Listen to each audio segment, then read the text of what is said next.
in nomine veritatis mendacia efferimus. Hola a todos, bienvenidos a una entrega más del Escéptico Aséptico.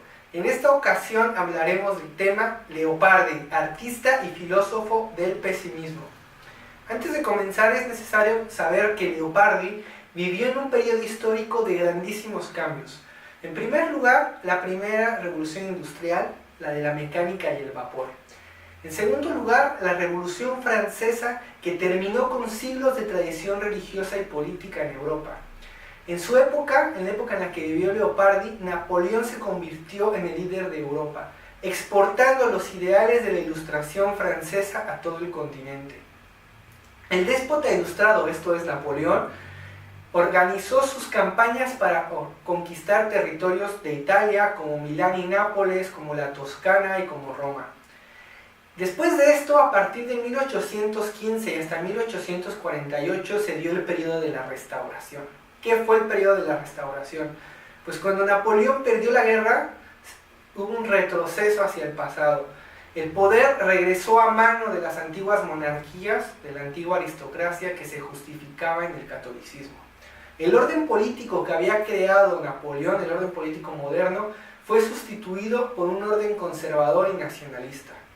En esta época van a surgir sobre todo intelectuales que buscaban la creación de una identidad nacional que Leopardi siempre rechazó. Pero hablemos un poco acerca del hombre. ¿Quién fue Giacomo Leopardi? Leopardi nace en Recanati el 24 de junio de 1798 en una ciudad que se encuentra actualmente en Italia y en su momento dentro de los Estados Vaticanos, y murió en Nápoles en 1837. Fue el hijo de una familia de noble linaje, cuyos padres tenían tendencias muy opuestas. Por una parte, su madre era una mujer religiosa, católica y ultraconservadora, mientras que el padre fue un erudito local más bien liberal. Fue educado Leopardi desde muy pequeño por el jesuita mexicano José Torres, introduciéndole en la lectura de Homero, Pompeyo y Porfirio. Se dice que Leopardi conocía 7 lenguas, además de dominar lenguas clásicas, hebreo, lenguas modernas, historia, filosofía, filología, ciencias naturales y hasta astronomía. Se dice que era muy enfermizo desde joven. De hecho, la gente a veces se burlaba de él porque era jorobado, raquítico y pequeñito. Fue considerado, a pesar de todo esto, como el mayor poeta del siglo XIX en toda Italia.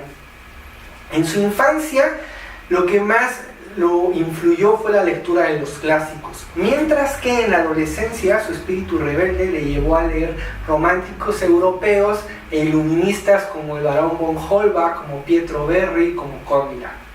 Pero también influyó la filosofía y la poesía de Leopardi en otros pensadores como Schopenhauer, como Kierkegaard, como Nietzsche, como Kafka. De hecho, se considera que su pensamiento es el primer antecedente del existencialismo. Sus primeras obras fueron versos en latín. En 1810 empezó sus estudios sobre filosofía y a los 14 años escribió su primer libro llamado Disertaciones Filosóficas, en los que tocaba temas sobre argumentos muy diversos, desde la lógica, la moral, hasta la física. Es decir, las 3 ramas consideradas como fundamentales por la filosofía estoica. El pensamiento de Leopardi fue profundamente materialista y empirista y también mecanicista, ya que estuvo influido tanto por la revolución científica como por la revolución industrial. Él desarrolló una propuesta moral que ponía en tela de juicio el trato que los humanos dan a los animales. Creó una filosofía pesimista y fue uno de los primeros filósofos en llegar a hablar de robots inteligentes. ¿Cuál era la concepción de la naturaleza en Leopardi? Antes que nada es importante considerar que él era un poeta que hacía uso de geniales metáforas para describir el mundo natural. Como filósofo, sin embargo, la consideraba como una gran maquinaria con engranes que embonan perfectamente. Él decía que la naturaleza pues básicamente era un mecanismo, y esto es compatible y coherente con toda la física clásica que surgió a partir de Newton. Leopardi creía que toda la naturaleza se podía describir como la suma de cuerpos en movimiento. Por lo tanto, solamente existe la materia y el espíritu es solamente una bella palabra que utilizaban los antiguos para describir la respiración. Y es que de hecho la palabra espíritu proviene tanto del griego pneuma como del latino spiros, que significa eso, respiro. Leopardi entonces solamente creía en la ley de la causalidad, causa-efecto, y también en la idea del eterno retorno. Por su parte, veía en las ciencias naturales disciplinas que se encargaban de estudiar relaciones entre objetos, es decir, una visión mecanicista en la que solamente existen procesos y efectos, causas y consecuencias. En la naturaleza entonces no existen fuerzas ocultas ni sobrenaturales, eso solamente existe para la poesía. Todo el mundo natural en realidad se trata solamente de una dinámica de producción y destrucción continua. Y en realidad no es así. Si pensamos por ejemplo en las 4 estaciones del año, pues básicamente se trata de este proceso cíclico que se repite una vez tras otra. Finalmente, Leopardi decía que la madre naturaleza es indiferente ante el sufrimiento humano. Es decir, a la naturaleza no le importa nada si nosotros sufrimos o morimos, no somos más que un instrumento. Carne y tú, compañeros de la libertad. No hay nada como pasear en un rancho ganadero.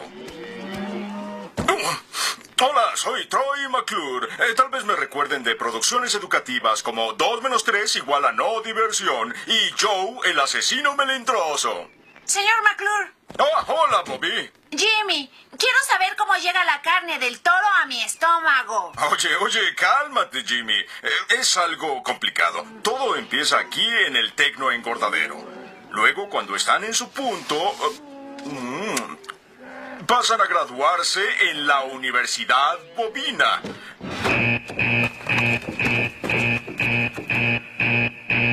Ven conmigo, Jimmy. Vamos a espiar el matadero.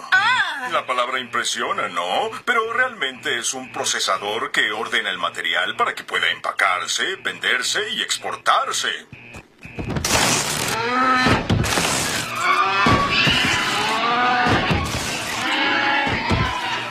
Carne para usted.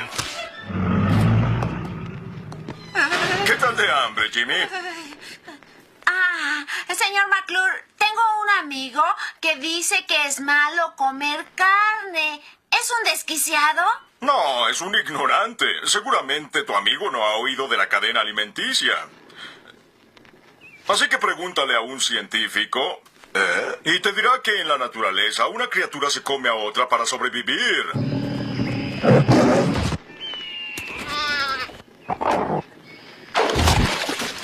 No te engañes, Jimmy. Si una vaca pudiera, te comería a ti y a todos tus seres queridos. Caray, señor McClure, fui un cretino de primera al cuestionar el consumo de la carne. Sí, así es, Jimmy, así es. Es lo que yo digo. ¡Ay, me lastima! Hombres y animales. Leopardi consideraba a los seres humanos como una especie animal enferma, cuya gran condena es el poseer conciencia de sí mismos. Decía que gracias a esta autoconciencia los seres humanos conocemos lo efímero que es la vida. Y por lo tanto, la razón y el lenguaje nos han dado un poder creciente sobre la naturaleza. Pero dice algo también muy interesante. Dice, si los lagartos y los mosquitos son capaces de creer, entonces ellos creerían que el mundo ha sido hecho a propósito para su especie. Como los seres humanos pensamos que el universo y el mundo realmente está hecho para nosotros. De hecho, se burla de los seres humanos Leopardi al decir que a las revoluciones humanas se les llaman historias del mundo. Lo que en realidad sucede es que los humanos esclavizan a todas las especies animales y vegetales para explotar sus recursos. Entonces, en realidad nosotros somos unos ladrones que robamos la miel a las abejas, que robamos la seda a los gusanos, que asesinamos en serie a los animales y que explotamos la tierra y los mares en nuestro propio beneficio. En otras palabras, los seres humanos somos animales salvajes que multiplicamos el dolor en la naturaleza. Cuando nosotros como seres humanos hemos adquirido gradualmente poder sobre la naturaleza, todo se ha descontrolado. De hecho, la intervención humana, nos dice Leopardi, está destinada a tener consecuencias desastrosas para el planeta. Leopardi creía que los seres humanos somos como cangrejos. La historia no la ve como algo progresivo, es decir, como algo que va de peor a mejor, sino como un fenómeno retrógrada, un fenómeno involutivo. Es decir, que todo se hace peor conforme pasa el tiempo. Esta idea seguramente estuvo inspirada en la física clásica, en la que se dice, la segunda ley de la termodinámica dice que conforme aumenta el tiempo en el universo, también aumenta el desorden, esto es la entropía. Si tuviéramos que preguntarnos cómo podemos medir si las cosas van mejor o peor, Leopardi seguramente contestaría midiendo la sensación de placer y de dolor en los seres humanos. Es decir, conforme se siente más placer, se va hacia mejor, el bienestar aumenta. Mientras que si aumenta el dolor, pues el bienestar disminuye y se va hacia atrás. Leopardi creía en ese sentido que los seres humanos no se daban cuenta que en lugar de conseguir mayor felicidad con el paso del tiempo, lo que está logrando la humanidad es dirigirse hacia el precipicio. Él dividía la historia humana en 4 grandes periodos. En primer lugar, la edad primitiva o infancia, lo que nosotros podemos llamar prehistoria. Una edad en la que no existía escritura, en la que los seres humanos vivían en completa inocencia y perfección al no existir civilización. Posteriormente vendría una edad de la ilusión o adolescencia que se correspondería con la antigüedad clásica, es decir, el periodo de Grecia y Roma, en la que fueron dominantes estas civilizaciones. En este periodo la humanidad comienza a soñar y a ilusionarse. Se crea un equilibrio entre naturaleza y razón, entre ciencia y religión. Posteriormente, el tercer periodo, en el de la ilustración, madurez, que se correspondería con la revolución científica e industrial, el dios Júpiter enviaría la verdad al mundo porque los hombres sintieron una inmensa ansia de conocer la verdad, las cosas. Entonces esta edad es una edad dominada por la fría razón en la que nace la profunda infelicidad de los seres humanos. Y finalmente se encontraría el cuarto periodo, la modernidad, una edad dominada por la fría razón en donde el ser humano es completamente infeliz. En ese sentido, Leopardi pensaba que cuanto más tecnológico se hace el mundo, el ser humano, en lugar de hacerse más feliz, tener mayor bienestar, en realidad lo que sucede es que se hace más infeliz. Él creía que el conocimiento de hecho no hace felices a los seres humanos, lo único que los hace felices es el placer. En ese sentido, Lisa estaría de acuerdo en su gráfico en el que expresa que cuanto más inteligentes son las personas, pues más infelices también son en la vida real. Leopardi era además un profundo pesimista, y lo era por varias razones. En primer lugar, porque consideraba que la especie humana está destinada al fracaso y a la infelicidad.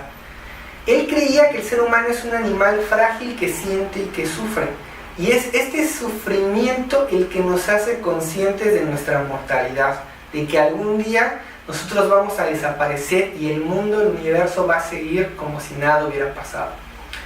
Creía además que el alma humana es incapaz de satisfacerse con los placeres de este mundo. De hecho, la mayor parte del tiempo buscamos estar distraídos, ya sea gozando o sufriendo, para huir del tedio y del aburrimiento.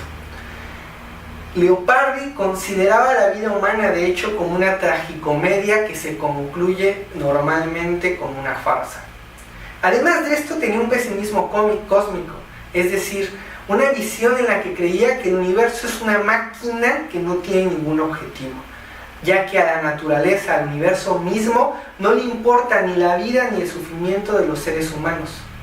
De hecho, los seres humanos normalmente se refugian en ideas absurdas como el patriotismo, como las guerras, como las religiones, para huir del tedio y del aburrimiento que se siente por vivir. En esta búsqueda incansable, en esta huida de la realidad, los seres humanos lo único que producen pues son sus propias desgracias. Durante miles de años la gente se las ha apañado bien sin alcohólicos anónimos, igual que se las arreglaban perfectamente sin religión. Me caes bien y no tengo motivos para odiarte. Y tú, y no tengo motivos para odiarte.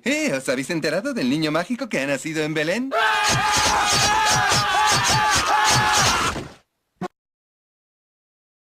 Como todo poeta fatal, Leopardi se mantuvo firme en su pesimismo. Él nunca negó de este pesimismo cósmico y moral. Era un soñador que imaginaba, que extrañaba esta era de la inocencia, en la que los seres humanos se deleitaban con los placeres y eran felices. De hecho, él creía que cuanto más cerca nosotros estuviésemos de la animalidad, más felicidad tendríamos. En uno de sus escritos nos dice que quizá los pájaros son los animales a los que nosotros deberíamos imitar, ya que son las criaturas más felices en el planeta. ¿Por qué lo son? Pues él dice, porque sienten más alegría y felicidad, y esto se puede admirar en sus dulces movimientos. De hecho, los pájaros parecen estar hechos para gozar con mayor facilidad que cualquier otro animal, por ejemplo, cuando vuelan. Nos dice además que los pájaros cantan casi siempre, y mucho más cuando están enamorados. Los pájaros, además de todo, poseen un sentido de la vista y del oído muy agudo, mucho más agudo que el de los seres humanos. Y él se imagina que los pájaros también son capaces de reír y de imaginar, es decir, son mucho más propensos al placer, a la felicidad que los hombres. Entonces, ¿qué nos deja como enseñanza todo esto? Pues que la única propedéutica para la moral es que tanto el placer como la belleza pueden dirigir nuestras conductas, y que la búsqueda, ya sea de uno, del placer o de la belleza, nos ayudan a reducir el sufrimiento y a acrecentar el gozo. Muchas gracias. Yo no entendí bien la película. ¿Los policías sabían que Asuntos Internos les tendía una trampa? ¿De qué está hablando? No hay nada de eso en la película. Es que cuando me aburro invento otra película. Tengo poca concentración. El mensaje es muy simple. Cuando tú ¡Oh, pajarito! ¡Ah!